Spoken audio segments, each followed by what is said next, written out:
When Caitlin Collins and Elizabeth Warren starts crying about babies and billionaires on air, you already know Trump's doing something right. You guys gotta check this video out. Elon Musk is getting back into it and delivered his starkest political threat that we've seen, where he is taking aim at Republicans in Congress. He posted this earlier, saying every member of Congress who campaigned on reducing government spending and then immediately voted for the biggest debt increase in history should hang their head in shame, and they will lose their primary next year if it is the last thing I do on this earth. Honestly, guys, I believe, and let me know what you think about this. Musk is just holding those people accountable. Trump gave them a real shot to fix this country and they blew it for lobby money. Let's keep going. Make sure you guys liking the video. My congressional source to start us off tonight is Massachusetts Democratic Senator Elizabeth Warren. And it's great to have you here, Senator, because obviously voting has been going on for nearly 12 hours now on Capitol Hill where you are. How much longer do you expect this to go tonight? You know, it's all in the hands of the Republicans. Have they cut a deal? Because right now, it's not just the number of votes. Democrats have got plenty of amendments. The Republicans are stretching them out.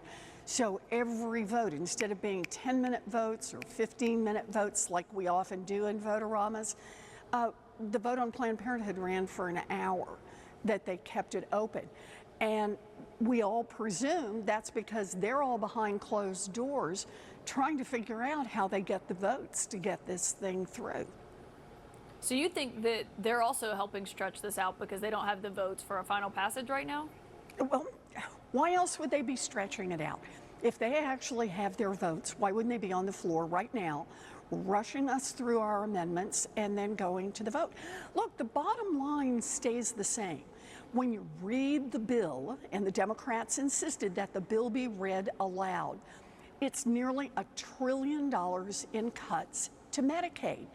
And that means little tiny babies who run up $1 million worth of medical bills in their first month of life. That's cuts. That So now she's an economic professor, right? He wants us to believe this nonsense. She's still trying to push a narrative. It's called welfare reform, not child murder. Stop believing the nonsense. They're trying to use fear mongering tactics still to control your vote. And if the voters saw some of the stuff that they were probably proposing, they will walk into the GOP booth blind voted. actually are there right now, that Medicaid program, to help them. Your neighbor who got in a car accident and now needs a wheelchair and a home health aide. Cuts to Medicaid will affect your neighbor. And the latest projection is we know Listen, that half of the people who are in nursing homes are counting on Medicaid to actually pay the bills, so that what we're talking about here is real people, millions of people who are going to be hurt by this, and ultimately everybody in this country. Best estimate is about 350 hospitals will actually close because they can't manage uncompensated care when people come through the door and they don't have Medicaid and they don't have any money. 1 out of 4 nursing homes is estimated to close because those seniors, people with Alzheimer's, people who need care and don't have any money to cover it, what's going to happen to those folks, and what's going to happen to the nursing homes that right now are already running on tiny little profit margins? So the impact is going to be on, the estimate is about 17 million people directly who lose care. But it's going to hit everybody in this country. When those hospitals close, they close for everyone. When those nursing homes close, they close for everyone. Well, and I know they're trying to add an amendment to shore up support because some Republicans are concerned about just that. But I wonder what went through your mind when you listened to Republican Senator Tillis's speech yesterday, where he was saying that he's worried some 600,000 people in his state of North Carolina would lose their insurance. He said he believed the president was being misinformed. Is that what you believe is happening here? Look, I don't know why the disconnect is there, but you showed us the evidence. President Trump said over and over and over and over and recently that he is not going to cut Medicaid. And this bill cuts Medicaid, and it doesn't cut it a little bit. This bill cuts Medicaid. and guys, as they should, right? Medicaid isn't a blank check for every bad decision. You know, it's a safety net, not a hammock. You can't just sit and coast in it. It's a safety net, not a hammock. You don't just sit and coast in it. I'll say it again. Let's keep going, guys. Literally for about 17 million Americans and takes $1 trillion out of our healthcare system. And our hospitals, our nursing homes are telling us they just can't survive if you pull that money out. And all of this is just so that the Republicans can do a tax giveaway to a handful of billionaires and billionaire corporations. I think that Senator Tillis is exactly right. He said, you gotta honor your promise here, and your promise is not to cut Medicaid. Democrats have offered amendment after amendment today to try to protect Medicaid. Lisa Blunt Rochester offered an amendment that just said, I tell you what, don't cut Medicaid for brand new mamas and their babies. Republicans voted it down across the board. Over and over, Republicans have said when confronted directly with the amendments that they're willing to vote to cut Medicaid. The president needs to hear that and call this bill back in to say this bill should not pass.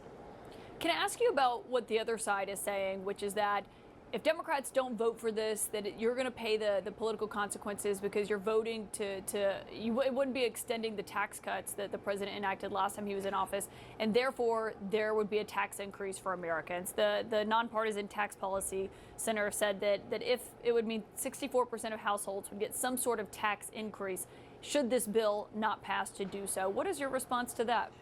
Look, nobody in America except the billionaires want to see the tax cuts for the billionaires and the billionaire corporations. And that's all the Democrats are saying. Democrats are saying, fine, you want to cut taxes for middle class families? Man, we are all in. You want to find ways to cut taxes for small businesses? Count us in. But you want to do trillions of dollars of giveaways that go to billionaires and billionaire corporations. Why? So Jeff Bezos can throw a second $50 million wedding? No, we don't want any part of that. And here's the deal. I can't believe she sits there and act like she cares so much. You wrote the loopholes, and now you're pretending to be shocked, right? That's like a bank robber blaming the vault for just being open. This is crazy, man. She continues to act like she cares about all these billions. You sent 100 billion to Ukraine, another 30 billion dollars for gender studies. But now you're worried about debt. Come on, man. She needs to sit down. Honestly, she just needs to sit down. Democrats don't want any part of that, and neither do the American people. Democrats, independents, and Republicans are opposed to these tax giveaways for billionaires and billionaire corporations. Republicans are the ones who are going to pay a price for that come November 2026. Have Democrats done enough, in your view, to talk about what's in this bill? I mean, when you look at the polling, it's underwater with voters, even in a Fox News poll. But do you think that your party has done enough to tell people what is in here and what this is going to do to them? So do remember, what was in the bill kept sliding around, so it made it pretty hard to talk about it. But here's the deal. Once people hear about what's in the bill, they don't like it. The polling just consistently shows the more people who hear about the bill, the more underwater it is. And understand this, if the Republicans manage to pass this ugly mess, Americans are going to hear about it. We're trying to make sure everybody hears about it before the vote, but we're going to make sure that everybody hears about every Republican who voted to take away health care from millions of Americans so that billionaires could get tax handouts, and they voted to run up the national deficit by another $3.5 trillion. You better believe by November 2026, we're going to make sure everybody in America has heard about that. If the bill's that unpopular, why do you think it will ultimately pass still? And what does that say if it does? You'd have to ask a Republican whether or not it's going to. Guys, it's something to me that every time Trump says he wants to save money, they go billionaire, billionaire, billionaires. Trump's helping the billionaires. But not when they're trying to pass trillion-dollar pork bills for solar panels and San Francisco needles. Trump's bill is clear common sense. It cleans up waste and it saves Medicaid for people that actually need it. And while doing so, it stops bankrupting the country. If that offends you, maybe the problem is you. Let me know what you guys think about this video. Be sure to like, comment, subscribe if you're new. And as always, let me know what you react to. We're out.